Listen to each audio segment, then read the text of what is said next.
tema de mi mensaje es ¿a qué grupo de cristianos perteneces tú? Pero aquí vemos tres grupos de personas que hay en la iglesia. En el versículo 36 vemos el primero, dice: entonces llegó Jesús con ellos a un lugar que se llama Getsemaní y dijo a sus discípulos: sentaos aquí, entre tanto que voy allí y oro.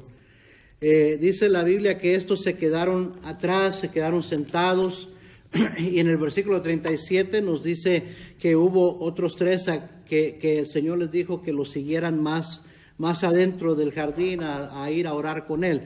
El primer grupo se representa a esos 8 que se quedaron atrás, sentados, ¿verdad? El segundo grupo lo vemos en el versículo 37, y tomando a Pedro y a los 2 hijos de Zebedeo, comenzó a entristecerse y a angustiarse en gran manera.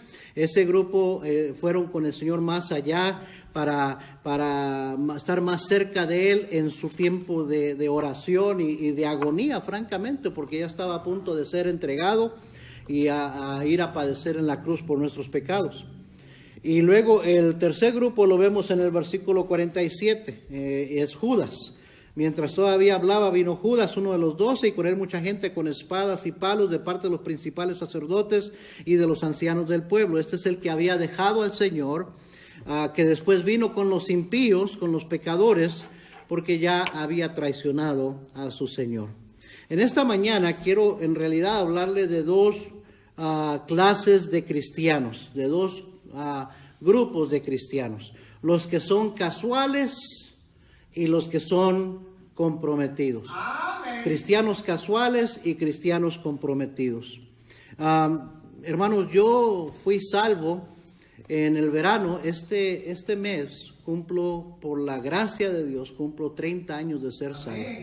Este es mi aniversario de 30 años de ser salvo. En 1990, en este mes de mayo, no recuerdo el domingo específico, pero yo le entregué mi vida a Cristo. Visitamos la iglesia y pasé al frente para recibir a Cristo como mi Salvador. Entonces doy gracias a Dios por mi salvación, es mi nuevo nacimiento. Y por ahí está mi certificado de bautismo, entre un montón de papeles legales. Tengo mucho tiempo que no lo veo, pero lo atesoro como el acta de nacimiento, como otros documentos importantes, porque habla del día que yo le entregué mi vida a Cristo y me identifiqué como cristiano en las aguas del bautismo. Si usted no se ha bautizado, ya aceptó a Cristo, usted es un creyente, no se quede así de lejos, no se quede así sin identificarse como avergonzado de Cristo. Sea obediente y dé ese primer paso de obediencia, bautizándose en el nombre del Padre, del Hijo y del Espíritu Santo, identificándose con su Salvador. Entonces, me recuerdo ese domingo y me recuerdo cómo empezamos a asistir. Íbamos nada más los domingos por la mañana a la iglesia y ya nos regresábamos por la tarde. No íbamos a la escuela dominical, pero en un poco de tiempo después empezamos a ir a la escuela, a las clases de escuela dominical, y no pasó mucho tiempo en que el pastor anunció que iba a estar predicando sobre la familia los domingos de la noche, y mi esposa y yo dijimos: pues vamos, queremos ser una buena familia, queremos criar bien a nuestros hijos, vamos a aprender. Y empezamos a ir los domingos en la noche, y no pasó mucho tiempo después de eso que el pastor anunció otra serie que iba a comenzar a predicar los miércoles a la noche. Y dijimos: pues vamos a ir a aprender más. Le estaba platicando con unos hermanos el antier en mi casa, que fueron a ayudarme, el hermano Damián, el hermano Abraham, a instalar un boiler ahí en mi casa, y estábamos hablando, ¿verdad?, de los frutos de ser un nuevo creyente, y le digo: el Señor Jesucristo dijo: por su fruto los conoceréis. Y uno de los primeros frutos que tiene un verdadero creyente es que tiene apetito espiritual, tiene hambre y sed por las cosas del Señor. Y mi esposa y yo empezamos a experimentar ese apetito, ese deseo de más, de querer comer más, ¿verdad? Los niños cuando nacen, lo primero que uno espera espera es que tengan apetito y que empiecen a comer. ¿Y sabe qué empieza a pasar conforme pasan los días y las semanas? Empieza a comer más y más y más, porque está creciendo. Y nosotros estábamos creciendo espiritualmente. Y la Biblia bien claramente dice que debemos desear como niños recién nacidos la leche espiritual no adulterada. Y pues estábamos con hambre y deseo de esa leche espiritual y de crecer y aprender. Y recuerdo que en esos servicios los miércoles de la noche el Señor puso en mi corazón hacer más, envolverme, empezar a ayudar. Y me recuerdo haberme acercado a mi pastor y decirle: pastor, quiero ayudar en algo, puedo recoger la ofrenda, puedo venir a ayudar a ordenar las sillas, los boletines, a limpiar la iglesia, lo que tenga para mí, yo estoy dispuesto a hacerlo. Y el pastor me dio la oportunidad. Después vino el instituto y ir, inscribirnos, y aún sin saber que el Señor nos estaba llamando, pero queriendo hacer más, queriendo aprender más. Y doy gracias a Dios porque en esos meses, en esos primeros 6, 7 meses, crecí mucho. Escuché tremendas predicaciones de mi pastor primeramente y luego de otros siervos de Dios. El Señor fue confirmando mi llamado, fuimos arraigándonos, fuimos desarrollando convicciones como la convicción de no faltar a la iglesia, de aún estar dispuesto a cambiar de trabajo si fuera necesario para poder ser fiel a todos los servicios. Y hermanos, fue un tiempo también, esos 5 primeros años de ser cristiano, fue un tiempo de estar envueltos casi cada día de la semana. Estoy hablando de que los domingos comenzábamos desde temprano, desde mucho antes de que los hermanos quizás se despertaban en sus casas. Ya andábamos visitando la ruta de autobús para levantar a niños para que fueran a las clases dominicales, ir a las clases dominical. Después al servicio, después ir a dejar a la gente en los autobuses, después regresar en la tarde a ensayos de coro, a tener servicio por la noche, quedarnos, son los últimos en irnos los domingos, luego los lunes ir a mi trabajo secular y de ahí ir corriendo al instituto bíblico, no llegar a casa hasta las 11 de la noche, y luego otra vez el martes mi trabajo, y luego ir a visitación en la iglesia, y cuando había clases de instituto al instituto, y luego los miércoles servicio a mitad de semana, ensayos del coro, reuniones después, servicio, y jueves a veces había otro, allá las clases de instituto eran los jueves, entonces los jueves a ir otra vez allá a las clases de instituto, el viernes a veces cuando era una reunión de damas o reunión de parejas o reunión de varones o reunión de líderes, siempre había algo sucediendo. Era raro que no teníamos algo que hacer un viernes. Y el sábado a ir tempranito a la oración a las 7 de la mañana era la oración de varones, a las 9:45 era la reunión con los hermanos americanos, el Victory Club, que nos reuníamos para cantar juntos, para orar y prepararnos para salir a tocar puertas. Pero después de esa reunión íbamos a nuestra reunión de ganadores de almas en español, y teníamos otra reunión con cantos, con oración, y agarrar los tratados y irnos a visitar rutas, y muchas veces hasta las 2, 3, 4 de la tarde,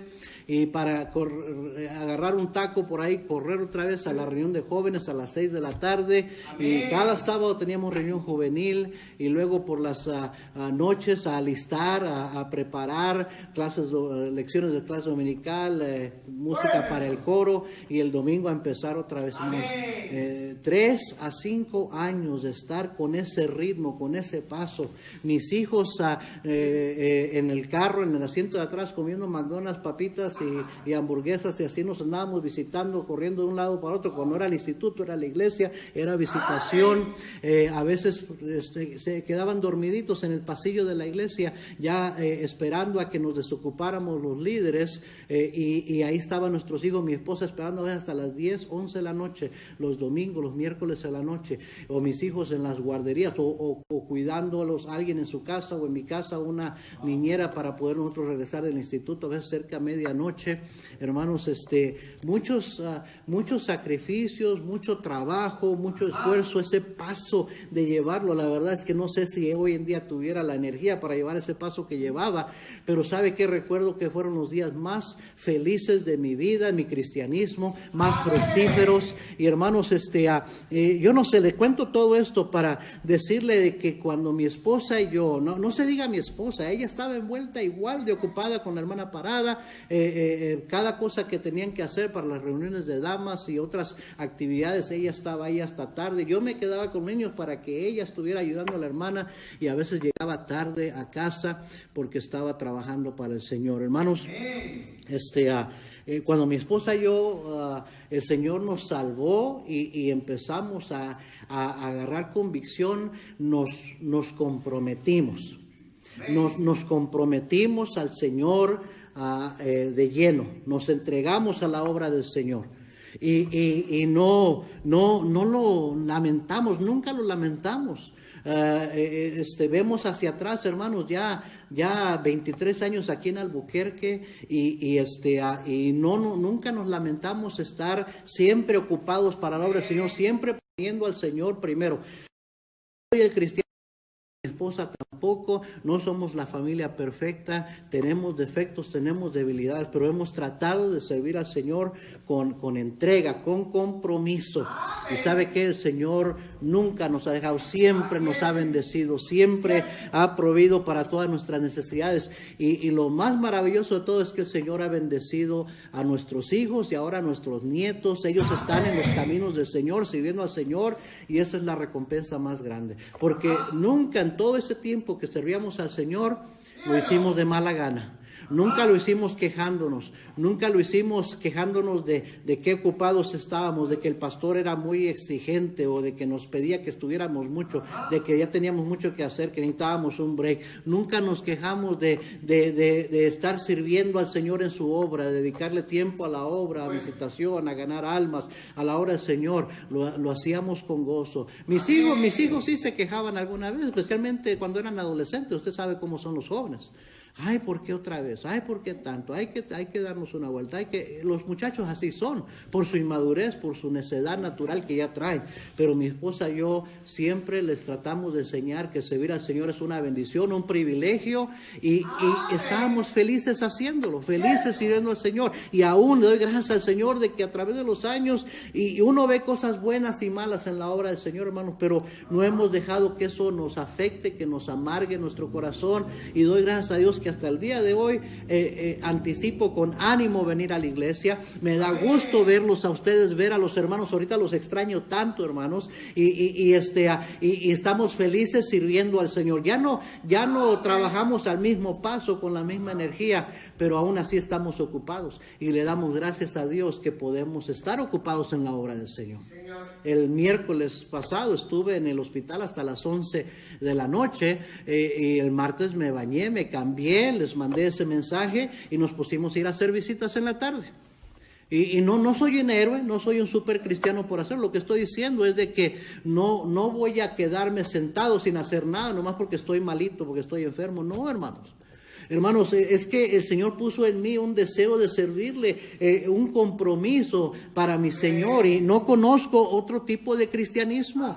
No lo conozco. Alguien dijo, esa clase de cristianos así comprometidos, quizás que cristianos de mi generación, que fuimos salvos al mismo tiempo de mi edad, se identifican conmigo y dirán, esa clase de cristianos ya son como criaturas extinguidas.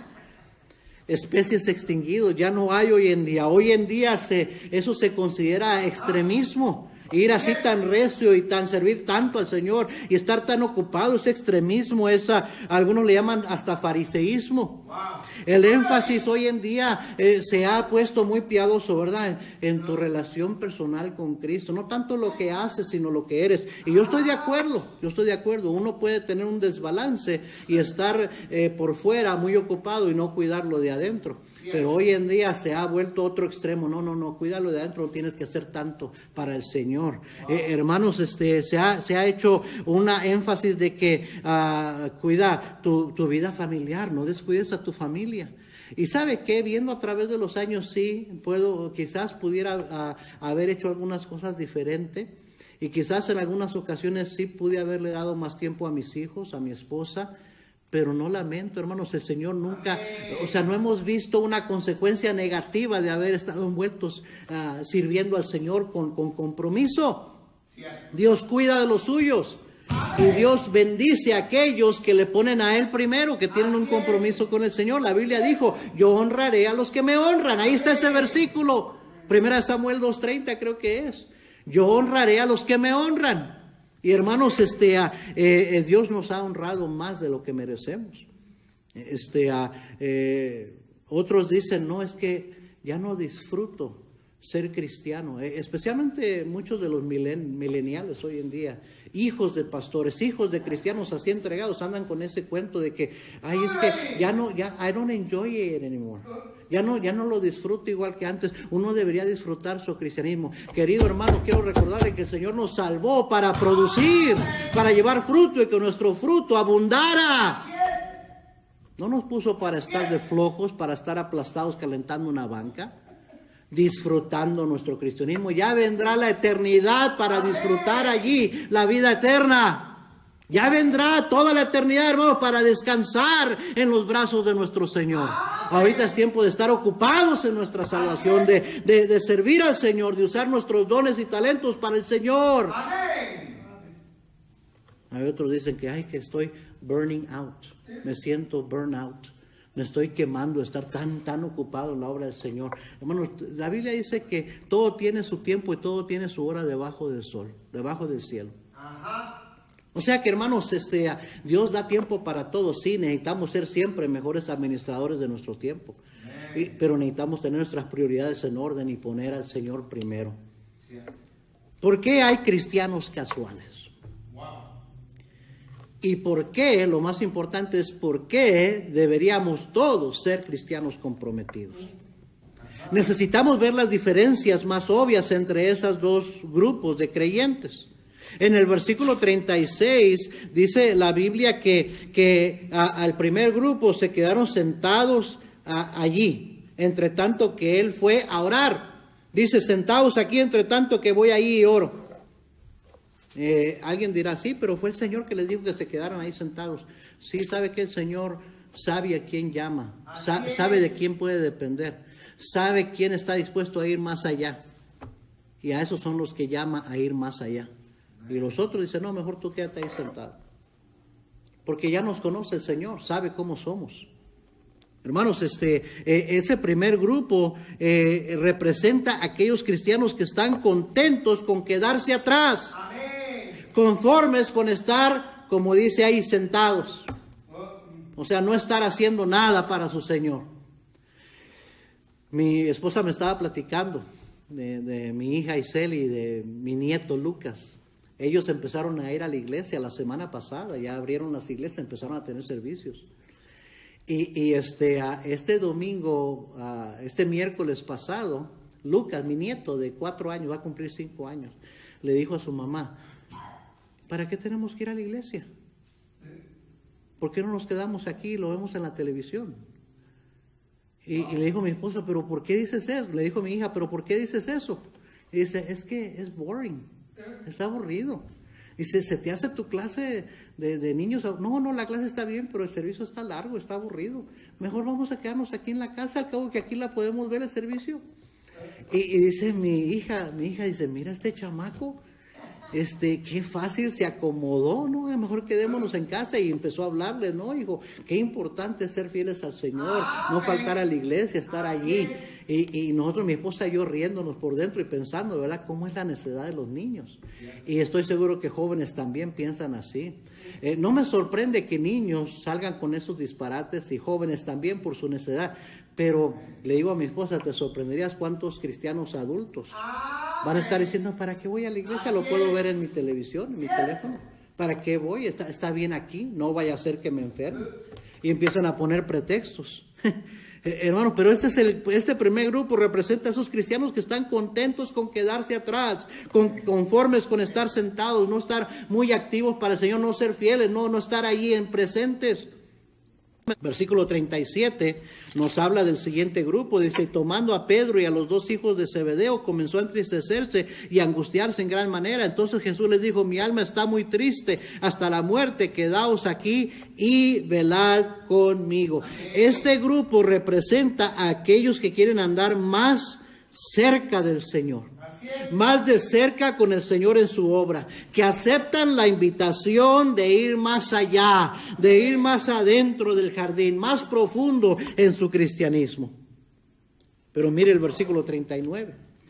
Dice la Biblia que yendo un poco adelante, el Señor Jesús todavía se apartó de ellos y fue un poco más adelante, se postró sobre su rostro, llorando y diciendo: Padre mío, si es posible, pase de mí esta copa, pero no sea como yo quiero, sino como tú. ¿Qué es lo que estaba haciendo el Señor? Hermanos, estaba peleando la batalla espiritual, estaba luchando de rodillas. ¿Sabe que así es como se pelea las batallas espirituales, de rodillas en oración y velando?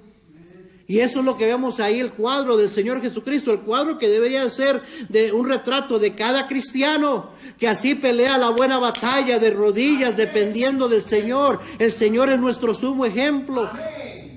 ¿Y qué de esos tres discípulos, Pedro, Juan y Jacobo, que el Señor estaba dependiendo que le apoyaran, velando juntamente con Él, orando juntamente con Él? ¿Qué estaban haciendo ellos? Versículo 40 dice: vino luego a sus discípulos y los halló durmiendo.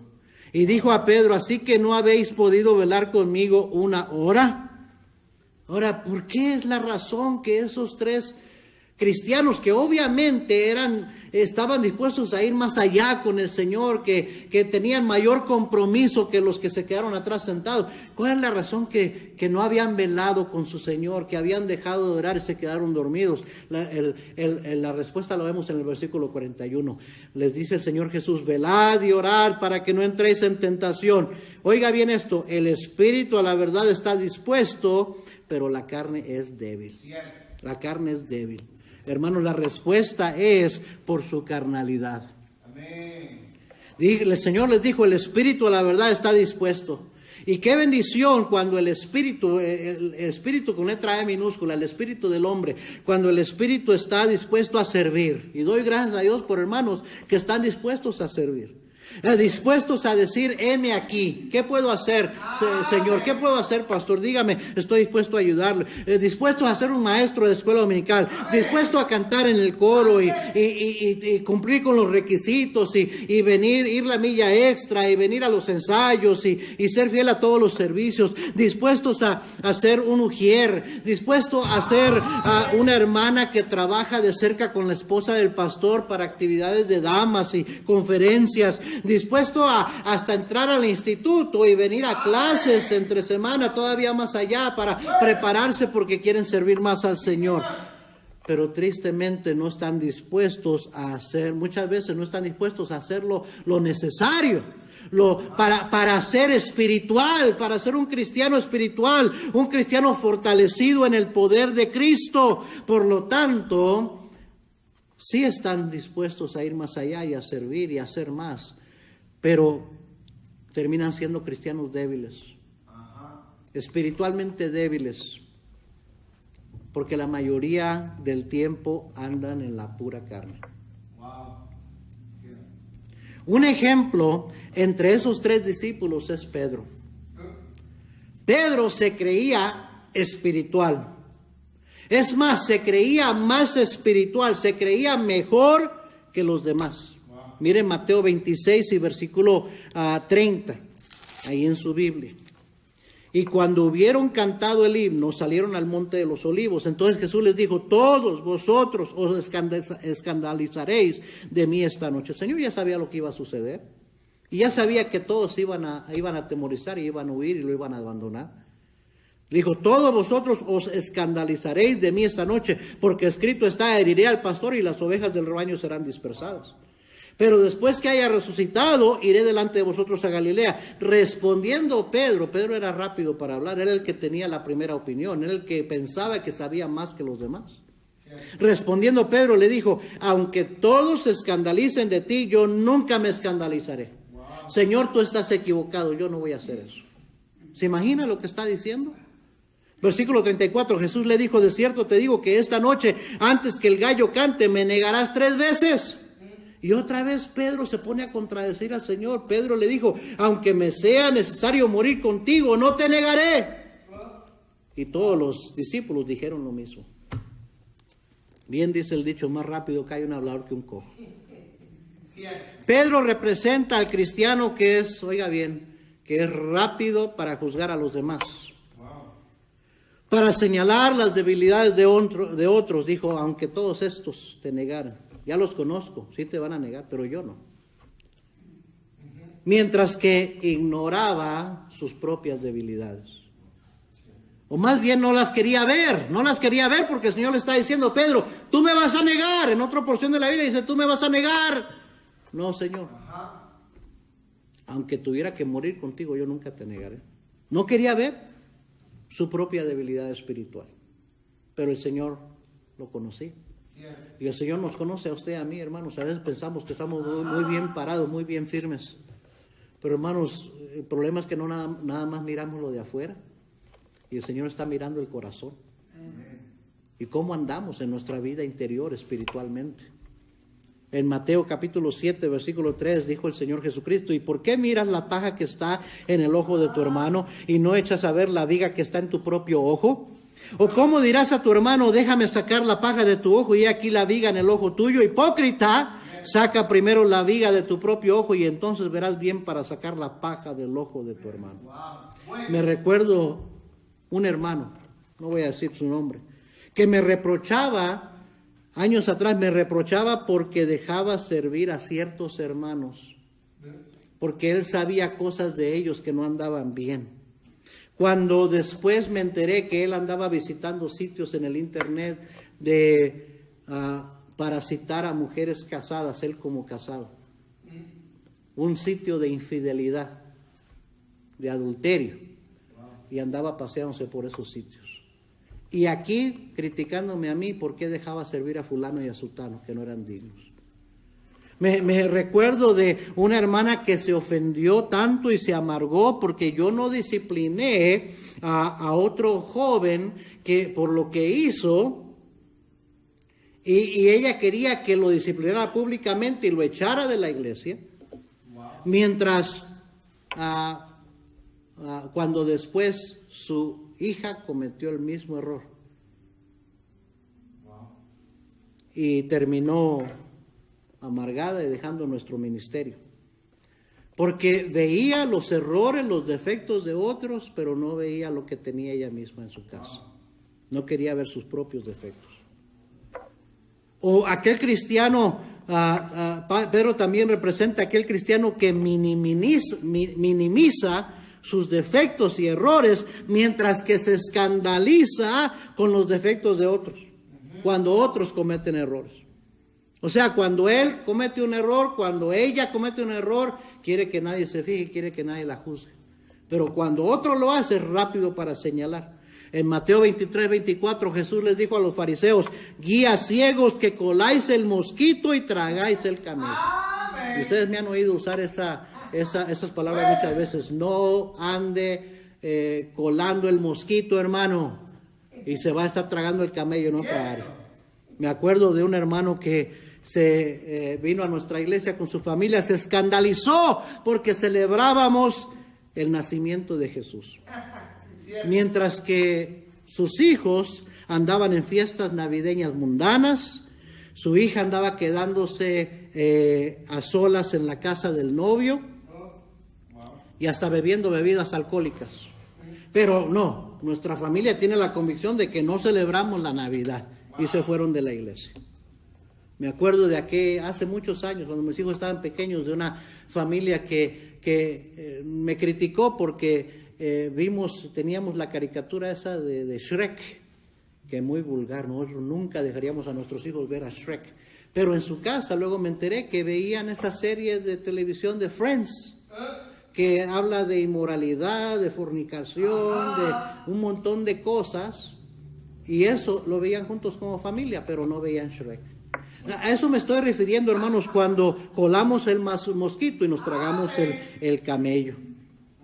Esa era la tendencia, la debilidad de Pedro. Mire Gálatas capítulo 2, versículo 11. Gálatas 2, versículo 11. Pero cuando Pedro vino a Antioquía, le resistí cara a cara porque era de condenar. Pues antes que viniesen algunos de parte de Jacobo comía con los gentiles.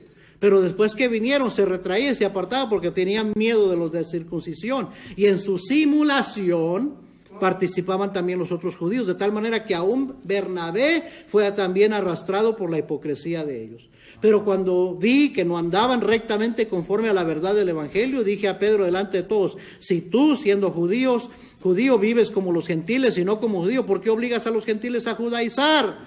Y Pablo se pone a reprender a Pedro públicamente delante de los demás, porque era de condenar, porque dice, estaba actuando hipócritamente, estaba simulando, se juntaba con unos porque quería quedar bien con ellos, y luego que llegaban los otros judíos, se dejaba a ellos, se iba y condenaba a los gentiles. Ay, hermanos.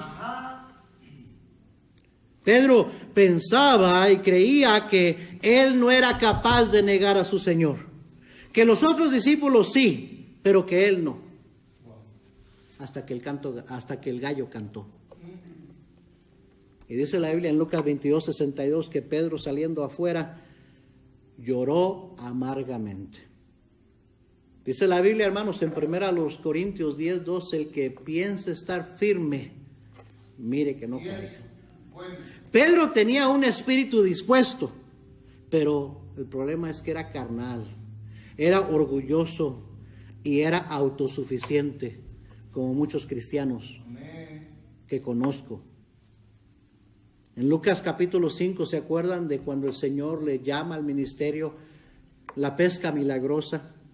¿Se acuerda que Jesús le dijo cuando después de predicar desde su barca, le dijo a Simón: Simón, boga mar adentro y echad vuestras redes para pescar? Pero Pedro se pone a decirle: toda la noche hemos estado trabajando y nada hemos pescado. No se puede, Señor, es que no hay peces ahorita. Nosotros somos los pescadores los que sabemos de esto. ¿Qué me vas a decir tú? Pero luego, cuando las redes estaban rompiendo, reventando de tantos peces, dice la Biblia que viendo esto, Simón Pedro cayó de rodillas ante Jesús diciendo: apártate de mí, Señor, porque soy hombre pecador. Pedro tuvo que aprender duramente. Siempre tuvo que aprender de esa manera, hermanos. Dice la Biblia que los azotes están preparados para las espaldas de los necios. ¿Y cuántas veces usted y yo así tenemos que aprender? Con fracasos, con errores, duramente, porque no tenemos el espíritu correcto, porque no somos espirituales, somos carnales, somos orgullosos, somos autosuficientes, así como Pedro lo era. Dice Romanos 8, versículos 7 y 8, por cuanto los designios de la carne son enemistad contra Dios, porque no se sujetan a la ley de Dios, ni tampoco pueden. Y los que viven según la carne no pueden agradar a Dios. Jesús dijo claramente: porque separados de mí nada podéis hacer, en Juan 15:5. En Mateo 26:31 el Señor le dijo a sus discípulos: todos vosotros os escandalizaréis de mí esta noche, porque escrito está: heriré al pastor y las ovejas del rebaño serán dispersadas. ¿Y sabe qué? Así exactamente sucedió. Mire Mateo 26 y versículo 56. Mas todo esto sucede para que se cumplan las escrituras de los profetas. Y la última parte: entonces todos los discípulos, dejándole, huyeron. Exactamente como el Señor dijo que iba a suceder, así sucedió. Unas horas antes, todos habían afirmado que nunca lo dejarían, que nunca dejarían a su Señor, que si era necesario morir con Él, lo harían.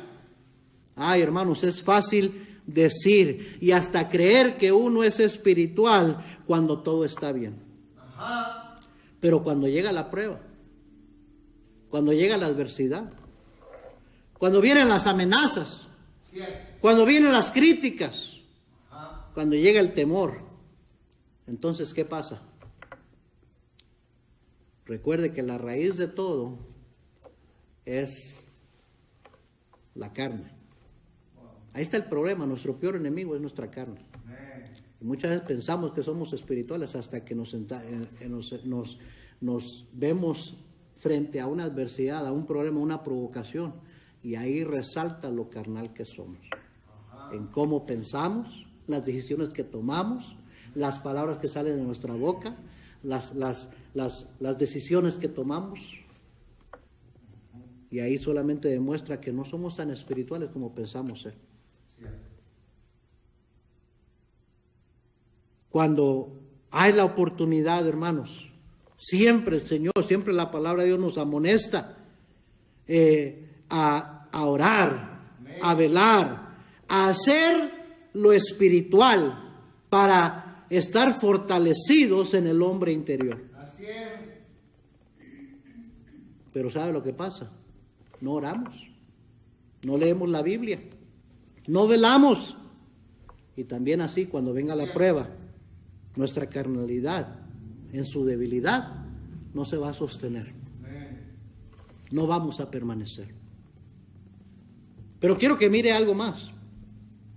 Uno de ellos, uno de esos discípulos que inicialmente huyeron y dejaron al Señor, regresó para estar al lado del Señor cuando fue crucificado.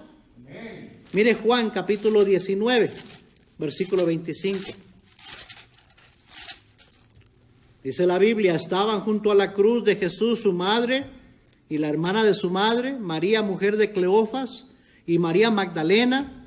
Cuando vio Jesús a su madre, y oiga, y al discípulo a quien él amaba, que estaba presente, dijo a su madre, mujer, he ahí tu hijo. Después dijo al discípulo, he ahí tu madre. Y desde aquella hora el discípulo la recibió en su casa. Algo que yo subrayé en mi Biblia es que estaba presente. Que estaba presente. Esa es una marca de un cristiano comprometido. El cristiano comprometido, ahí está, presente. Y sabe que también Pedro, con todas sus debilidades, también regresó. En Juan capítulo 21, vaya ahí conmigo, conocemos el pasaje. Juan capítulo 21, versículo 1, dice, después de esto Jesús se manifestó otra vez a sus discípulos junto al mar de Tiberias, y se manifestó de esta manera. Estaban juntos Simón Pedro, Tomás llamado el Dídimo, Natanael el de Caná de Galilea, los hijos de Zebedeo y los otros dos de sus discípulos. Simón Pedro les dijo, voy a pescar. Ellos le dijeron, vamos nosotros también contigo. ¿Sabe lo que pasa muchas veces con un cristiano carnal? Con un cristiano que no depende del Señor, pero que tiene algo de liderazgo. Termina siendo de desánimo y de tropiezo a otros. Y eso es lo que pasó con Pedro, porque Pedro era líder, pero era carnal. Y aquí él está decidiendo no ir a un día de pesca, está decidiendo dejar su llamado y volver a la vida que tenía antes de que Cristo le llamó. Y decir, voy a pescar, estaba diciendo, voy hacia atrás, voy a volver atrás. Y los discípulos que andaban con él fueron influenciados, dijeron, también vamos contigo. Y entraron en una barca y aquella noche no pescaron nada. Y yo creo que el Señor se aseguró de que no pescaran nada. Así es. Una vez un predicador dijo, el verdadero cristiano, cuando se aparta del Señor, no le va a ir bien. Dios se va a asegurar de que no le vaya bien. Porque Dios a sus hijos, porque los ama, los disciplina y azota a todo aquel que recibe correcto. Dice, cuando ya iba amaneciendo, se presentó Jesús en la playa, mas los discípulos no sabían que era Jesús. Y les dijo, hijitos, ¿tenéis algo de comer? Le respondieron, no. Él les dijo, echad la red a la derecha de la barca y hallaréis. Entonces la echaron y ya no la podían sacar por la gran cantidad de peces. Puse yo aquí en mi Biblia, déjà vu. Eso es exactamente lo que había pasado 3 años antes. Cuando el Señor llamó a Pedro, la pesca milagrosa. Y ahora vuelve a suceder. Y levantan esa red, dice que los peces ya no cabían. Entonces aquel discípulo a quien Jesús amaba, Juan, le dijo a Pedro, es el Señor. Simón Pedro, cuando oyó que era el Señor, se ciñó la ropa porque se había despojado de ella y se echó al mar. Y los otros discípulos vinieron con la barca arrastrando la red de peces, pues no distaban de tierra, sino como a 200 codos. Y bueno, sabemos lo que sucede. El Señor se pone a comer con ellos ahí a la orilla del mar, ya estaba resucitado. Versículo 15, cuando hubieron comido, Jesús dijo a Simón Pedro, Simón, hijo de Jonás, ¿me amas más que estos? ¿Te acuerdas, Pedro, que tú pensabas que tú eras mejor que ellos? ¿Te acuerdas, Pedro, que tú dijiste, aunque todos estos te negaren, yo nunca te negaré? Aunque tenga que ir a morir contigo, yo nunca te negaré. ¿Te acuerdas, Pedro, esas palabras? Todo esto vino a la mente de Pedro cuando el Señor le está diciendo, ¿me amas más que estos? Simón, hijo de Jonás, ¿me amas más que esto? Le respondió, sí, Señor, tú sabes que te amo. Él le dijo, apacienta mis corderos. Qué bueno que el Señor es el Dios de la segunda oportunidad. Amén. Él quiere levantarnos, hermanos. Él quiere convertirnos de cristianos carnales a orgullosos, autosuficientes, a indiferentes, a ser cristianos comprometidos. Cristianos que nos levantemos otra vez y digamos, ahora el Señor ha sido tan bueno conmigo, tan paciente conmigo, tantas veces le he fallado y aún así me quiere dar una oportunidad. Voy a obedecer, voy a ser más fiel, voy a ser más entregado. Amén. Volvió a decirle la segunda vez, Simón, hijo de Jonás, ¿me amas? Pedro le respondió, sí, Señor, tú sabes que te amo. Le dijo, pastorea mis ovejas. Le dijo la tercera vez, Simón, hijo de Jonás, ¿me amas? Pedro se entristeció de que le dijese la tercera vez, ¿me amas? Y le respondió, Señor, tú lo sabes todo, tú sabes que te amo. Jesús le dijo, apacienta mis ovejas. De cierto te digo, cuando eras más joven te ceñías e ibas a donde querías, mas cuando ya seas viejo extenderás tus manos y te ceñirá otro y te llevará donde no quieras. Esto dijo, dando a entender con qué muerte había de glorificar a Dios. Y dicho esto, añadió, sígueme, sígueme. Ay, hermanos, cuando Pedro le contesta al Señor, Señor, tú lo sabes todo, tú sabes que te amo. Yo creo que en ese momento Pedro estaba reconociendo dos cosas. Estaba reconociendo que no amaba a su Señor como él pensaba que lo amaba. Que le hacía falta mucho. Que no era el cristiano que él pensaba ser. Que en realidad era carnal y que le había fallado a su Señor. Pero también, ¿sabe qué otra cosa reconoció Pedro? Reconoció que a pesar de todo, sí amaba al Señor. Bueno. Que a pesar de que había fallado, a pesar de que lo había negado, a pesar de que se había querido volver atrás, había en él un amor que no podía perder. Él seguía amando al Señor. Es cierto. Todos pudiéramos amar, Él se merece mucho más de lo que le damos. Pero Él reconoció, sí lo amo. Como Él dijo también en otra porción, Señor, ¿a quién iremos? Tú tienes palabras de vida eterna. ¿Qué más haremos? Si yo amo al Señor, no lo amo como debiera, pero ¿cómo lo voy a dejar? ¿Cómo me voy a echar atrás? ¿Cómo voy a buscar otra vida si yo amo a mi Señor?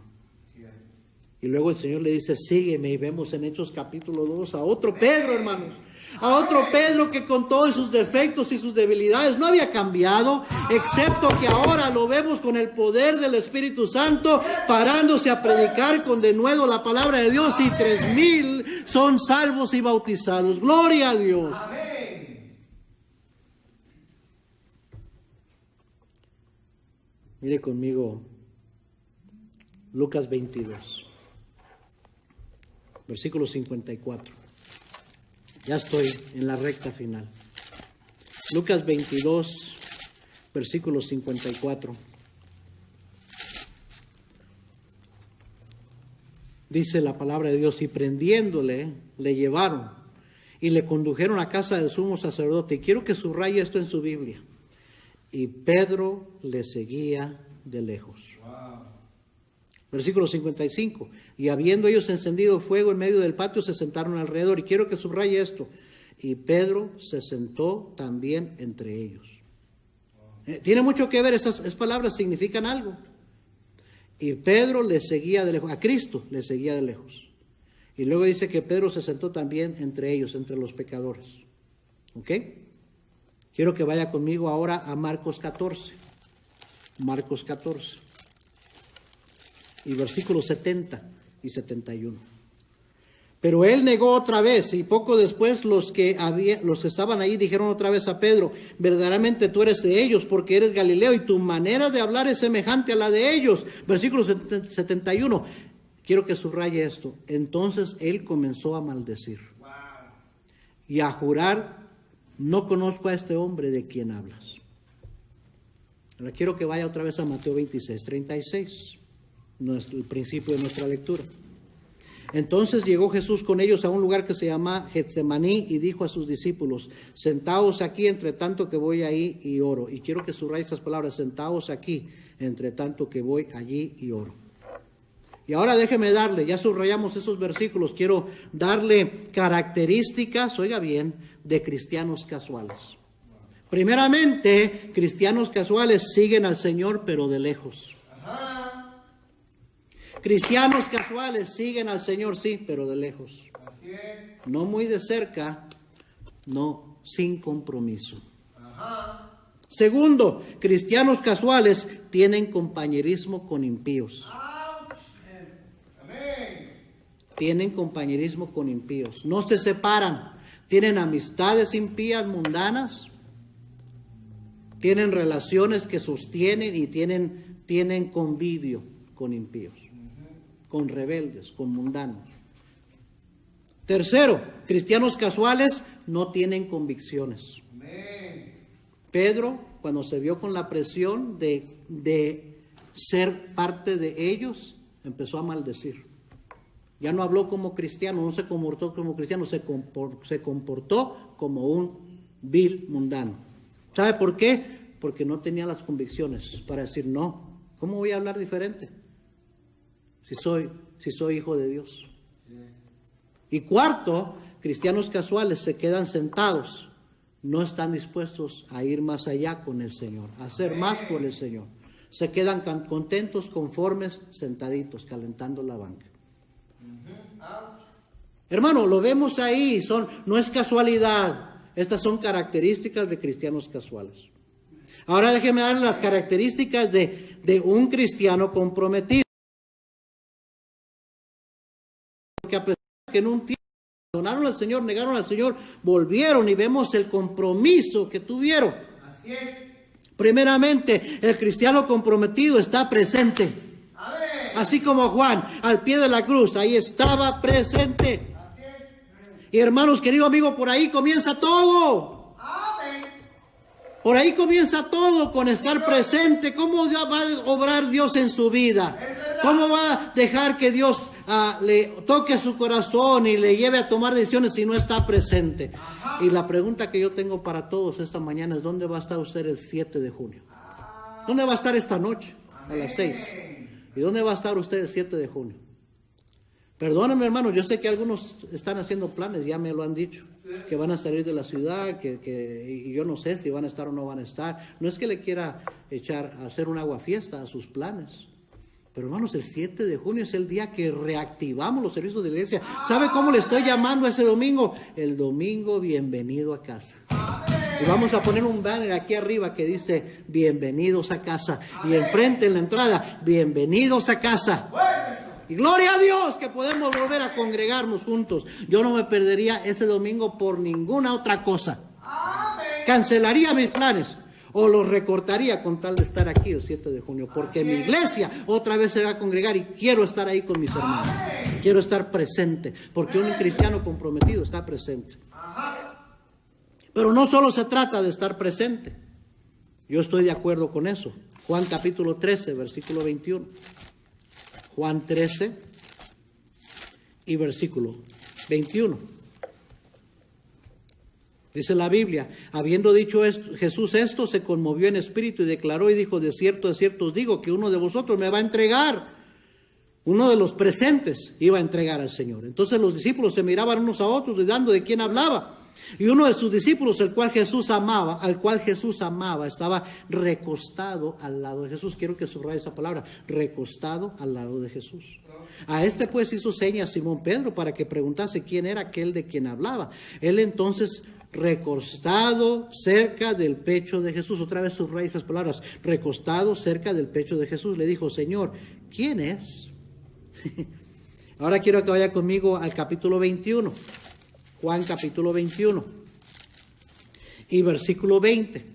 Volviéndose Pedro, vio que le seguía el discípulo a quien amaba Jesús, el mismo que en la cena se había recostado al lado de él, y le había dicho: Señor, ¿quién es el que te ha de entregar?